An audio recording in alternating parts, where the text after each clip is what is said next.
bakal ditaruh di support. Kalau menurut aku ya, Parsai bakal menaruh di samping, tapi ternyata lihat Roger udah diamanin. Tandanya Hayabusa bakal menjadi jungler B hari ini. Jungler untuk RRQ Oshi, karena dia nggak mau di natural counter seperti kata Profesor Kabi bilang. Kagura balik lagi untuk di posisi banning di tim yang sisi sebelah kanan.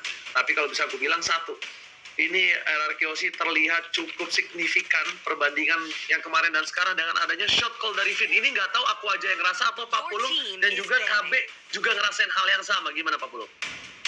Ya karena ada perbedaan permainan dan perbedaan pola penyerangan yang dilakukan ya. Mungkin karena sekarang nih kita lihat RRQ Oshi hari ini bermain, kemarin juga RRQ Oshi sempat bermain. Nah, emang jelas terlihat ada perbedaan yang mereka hari ini tuh jauh lebih yakin di saat mereka ingin melakukan initiate. Ya udah mereka melakukan initiate, tapi bukannya kita untuk mendeskripsikan satu player ataupun yang lainnya ya, tapi ternyata ada pola permainan yang mengakibatkan kayak di satu sisi ini sangat-sangat yakin dan satu sisi juga penuh akan keraguan. Bukankah seperti itu, Profesor?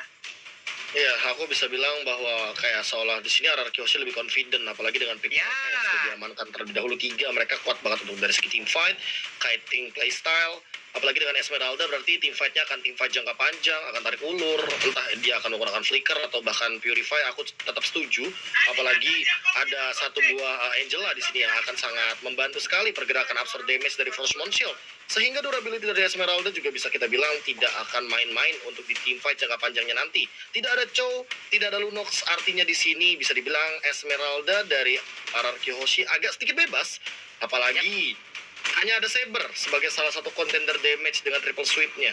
So, di Grand Alpha mereka harus mengambil banyak sekali hero locker, dan ternyata hero locker area of effect yang mereka amankan adalah Kufra. Berarti bisa aku bilang di sini mereka ingin memainkan push benar-benar dimainkan dari sisi gankingnya.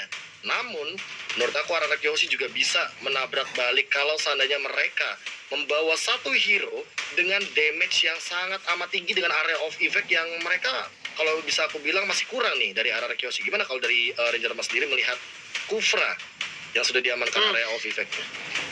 Kufra area of effect, tapi satu, asal Kufranya jangan terlalu memaksakan diri untuk inisiat terlalu dalam. Ini oke B. Karena kenapa? Ini Kufranya benar-benar harus tahu timing banget. Kalau dia udah ngebuka tandanya, kawanannya udah harus dekat. Karena dia bisa mundur, dia bisa pulang kalau ada Feder Strike. Kalau nggak ada Feder Strike, dia nggak bisa pulang, B. Dia bisa kesangkut dan bahkan lihat Lilia. Lilia was a little girl. Lilia was a little girl. Ini kalau dekat Ji, agak geser tulang rusuk tuh satu ku bikin ya Ji ya. Untung kita jauh nih. Ampun orang tua, tapi orang tua tebak dulu dong. Last pick dari Bigetron apa orang tua? Last pick dari Bigetron Alpha. Salah. Oh. Masih mau Cloud, kayaknya menurut aku agak sedikit riskan banget kalau seandainya akan diamankan Cloud-nya. Tapi entah kenapa Yuzong dan Lilia ini membuat sebuah barikade team fight yang sangat amat baik. Namun YSS juga tidak buruk menurut aku. Tapi kayaknya kalau misalkan ini adalah salah satu jungler yang diamankan, berarti wow, BTR Pulung is back ternyata. Wow, mereka ngambil resiko ini, dan ternyata aku tidak melihat celah kalau misalkan ini Cloud untuk menuju ke arah backline. Karena apa? Karena backline-nya dia punya Black Shoes dengan Lilia. Artinya kitingnya tentu akan lebih pasti untuk teman-teman dari RRQ Oshi. Dan dengan mengambil Cloud, artinya mereka akan mengadu dari sisi Hayabusa versus Cloud.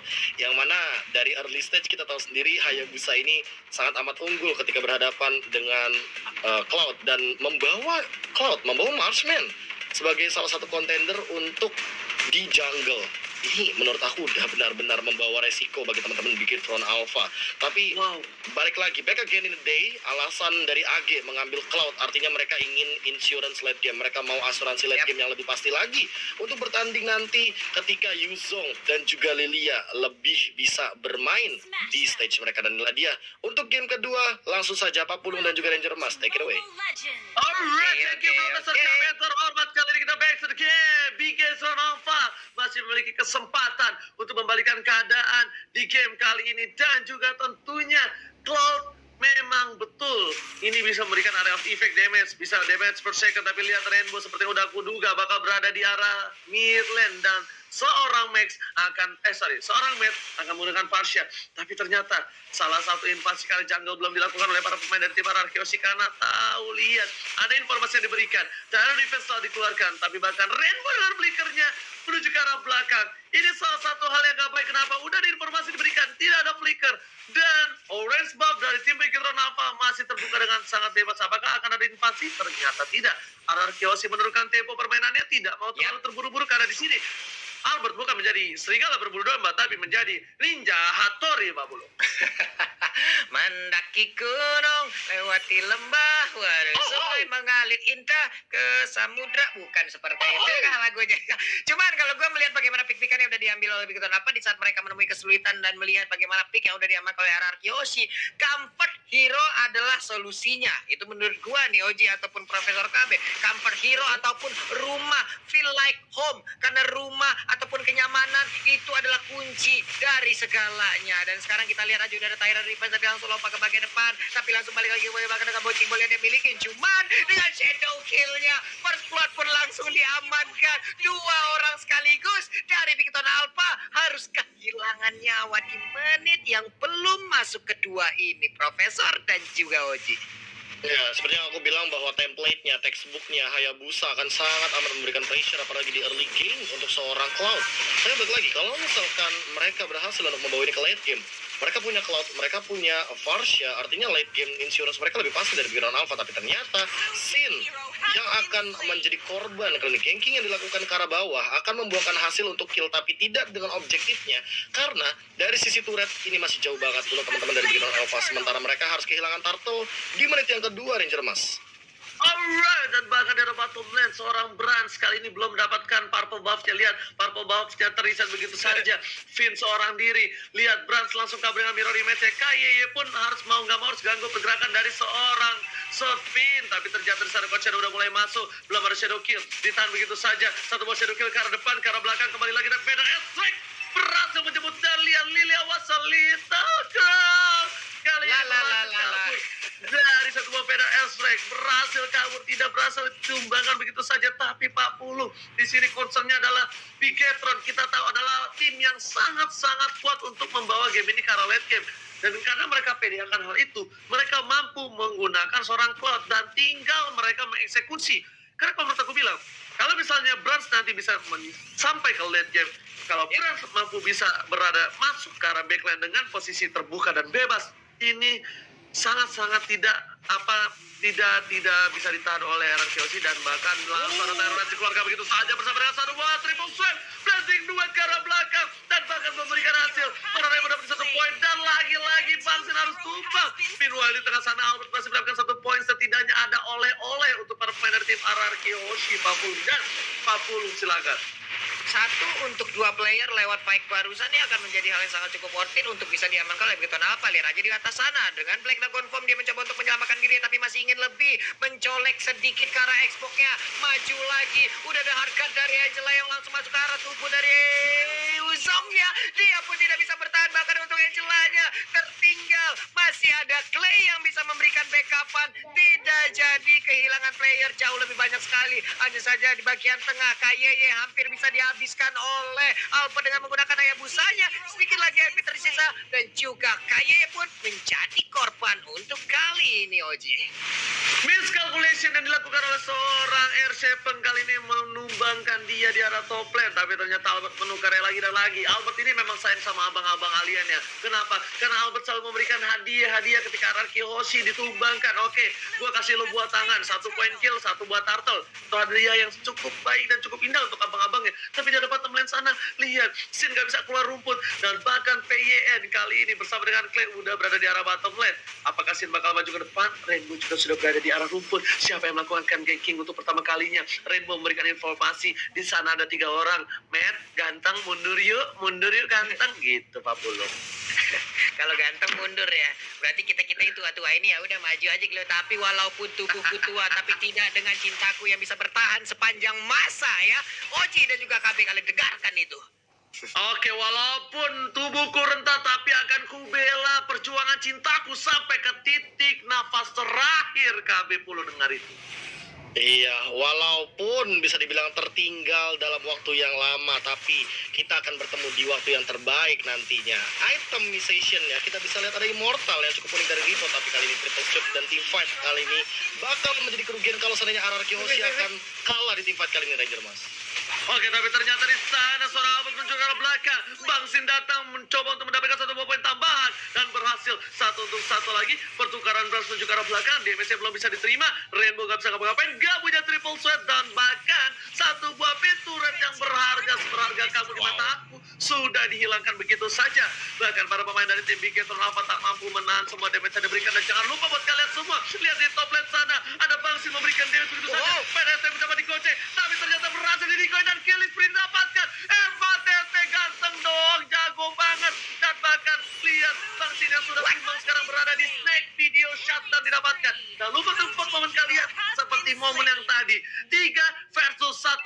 1 versus 3 clutch situation terakhir kalau kata Profesor KB. Silakan. Iya, ini menjadi kerugian banget, apalagi kalau seandainya mereka emang benar-benar harus kehilangan banyak banget momentum. RRQ Hoshi nggak boleh kalah dari segi kuantiti karena mereka membawa Angela di sini, Pak Pulung. Dan kalau misalkan kita melihat dari menit yang ke-6 balik lagi di 2 turtle pertama, RRQ Hoshi unggul karena mereka mengamankan turtle. Tapi sekarang Bigeton Alpha lah yang sedang memegang kendali. Ingat, hati-hati Brans, kalau dia dikasih farm terus-terusan di late game nanti, Albert yang malah nggak main sama sekali walaupun ada shadow kill. Brans bisa mengkontes dengan Win of Nature, natural contest dari Hayabusa sendiri kita tahu sendiri akan sangat amat mengganggu dan menghentikan timing, karena kita tahu sendiri shadow kill ini adalah pedang bermata dua. Kalau seandainya connect, apalagi untuk satu hero, tentu bakal sangat amat menyakitkan. Tapi kalau ternyata tidak connect sama sekali, apalagi ada Win of Nature, hanya akan menjadi perjuangan sia-sia. Oke, perjuangan sia-sia kali ini kita lihat apakah berhasil dilanjutkan oleh seorang Albert dengan shadow kill-nya. Tapi seperti udah ada satu buah anti kuiras kali ini yang bakal lebih tebal lagi untuk seorang KYY yang tidak mungkin bisa di solo kill kembali oleh seorang Albert. Bahkan Calamity Reaper untuk seorang Bang Sin, itemnya Profesor KB. Iya, kali ini kalau misalnya kita melihat juga dari satu buah Calamity Reaper tentunya udah sangat amat mengkontes, apalagi dari true damage yang dimiliki dan mana regen yang sangat amat tinggi, membuat nantinya Sin akan sangat kuat di team fight jangka panjang. Dia juga bawa Purify, jadi by KYY Rainbow ini bisa dibilang tidak akan berfungsi sama sekali dari sisi powernya, apalagi di sana ada 3 Purify yang sedang ready. Sementara itu hati-hati menurut aku melawan R7, karena entah kenapa walaupun R7 dengan KDA-nya 020, tapi Petrify ini sangat amat mengganggu untuk Brans. Dia bisa saja terkena Curious Dive, dan bahkan ini entah kenapa Finn juga harus lebih berhati-hati karena dia tahu kalau misalnya dia satu kali Blazing Duet, dia mungkin akan hilang terkena Brans. Oke, lihat sini berhasil kabur Blazing Duet keluarga, tapi berhasil tumbakin 2 orang. Finn langsung menuju ke arah belakang. SM menjadi pilihan, sudah dikeluarkan. Flash kan tak bertanda, bahkan tumbas kemudian Profesor KB.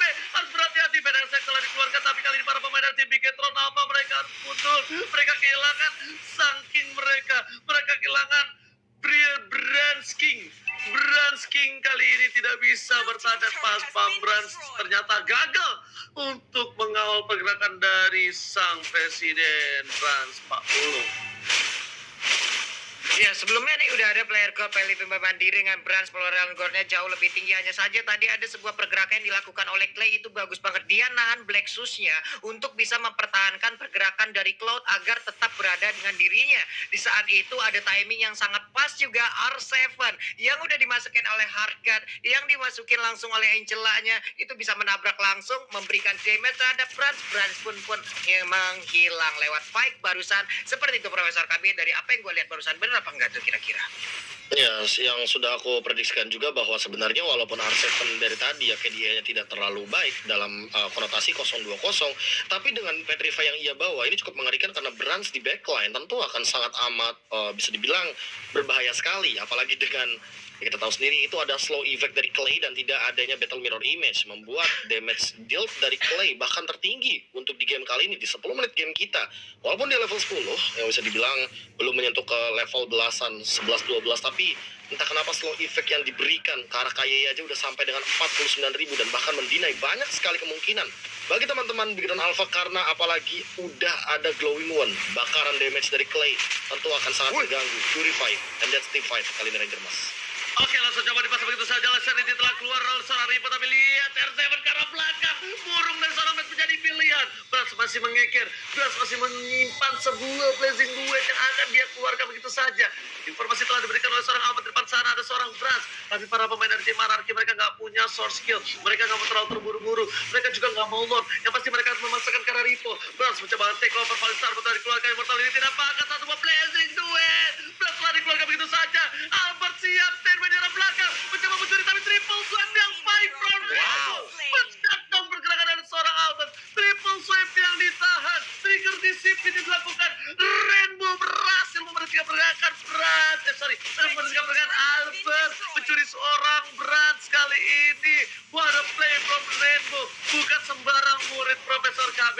Kali ini kita lihat Lord sudah dicicil. Lord coba dibuka. Harus dikeluarkan. Tim menjadi pilihan. Purify telah dibuka. Gak bakal kaya udah tidak bisa apa-apa. Tapi lihat Mega Kill dapatkan Retribution dan bahkan Lordnya kali ini reset kembali. Reset kembali. Nggak mau terlalu terburu-buru. Tidak ada Retribution ternyata. Mereka berdua semuanya lebih memilih untuk mundur. Kalau bahasa Inggrisnya retreat Pak Pulung. Ya, ini adalah item-item yang udah langsung diamankan oleh masing-masing player loh di dalam kedua tim ini, Profesor. Seperti apa ini itemnya? Ya, Malefic Roar di itemization kedua dari Rainbow. Dia mau mainin penetration secara full. Sementara itu Wind of Nature sudah selesai diamankan oleh Brand. Satu item yang menurutku sangat alat baik. Dan dia mau go ke arah si Halberd karena dia tahu dia adalah salah satu damage dealer dari Brandsnya yang bisa merontokkan Frostmourne Shield serta absorb damage dari Heartguard. Dan mungkin tim fight-nya akan berlangsung kalau seandainya mereka mau maksa kali Ranger Mas. Oke, Kali itu telah dikeluarkan. Lihat Matt-nya menjadi pilihan dari seorang naga. Burung di sana memiliki ke arah belakang. Kayak menjadi pilihan. Ditumai satu, tapi ternyata R7 menjadi korban kedua di pertandingan kali ini. Kayak langsung ada Falling Star ke arah belakang. Flameshot dikeluarkan gak kena siapapun. Clay membuat barikade. Lihat Barbigetron Alpha seperti terkena lumpur Lapindo. Mereka tak ada yang bisa berjalan. Mereka menuju ke arah belakang. Burungnya tersurat di arah top lane. Dan bahkan ini 2 poin penting untuk tim Bigetron Alpha yang harus hilang. Rainbow bakal coba ke arah belakang. Bangsin untuk memberikan damage, tapi ternyata Bangsin gak kuat. Seperti yang Profesor kami telah bilang, ini OTW ke si Halberd. Bangsin gak bakal bisa nahan semua damage yang diberikan oleh seorang Bang Brand. 40. Yap, ini dia. Ripo-nya pun udah akan mencari informasi untuk bisa melihat ke area lore. Akankah lore ini bisa diamankan? Namun sementara itu udah ada Last Sanity langsung di pop up, meledak sudah, belum mau terlalu maju. Ada Bras juga di bagian belakang. Terror Riven pun dikeluarkan. Pinnya hanya bisa melihat dari kejauhan. Peperangan akan pecah sesaat lagi karena Black Dragon Bomb-nya siap untuk langsung mendarat, memberikan Furious Step ataupun Dragon Tail sedikit lagi, tapi menghilang sudah. Lordnya pun langsung berhasil diamankan dan shutdown pun berhasil nggak bisa lagi mengamankan dirinya. Sementara Ripo berhasil menghilang, tapi R7 wipe out Doji. Ini bencana dan lihat kati dilakukan oleh seorang Albert karena mereka lihat di arah bottom lane. Para minion yang mendorong Bigetron Alpha terkena wipe out untuk kali ini. Dan apakah sang raja tetap menjadikan Bigetron sebagai kelinci? Percobaan TTC Anarkiosi say the Gesu 2 poin penuh tanpa balas Papulong. Wow. Terjadi peperangan yang cukup terpisah, membuat Bigetron Alpha pun kehilangan angka lagi, kehilangan game yang kedua, Profesor. Wow, barikade yang menurut aku sempat ingin mention ini bahwa R7 ternyata terlalu cepat untuk menggunakan Black Dragon Form-nya untuk 2 kali team fight yang sebelumnya. Tapi ternyata ketika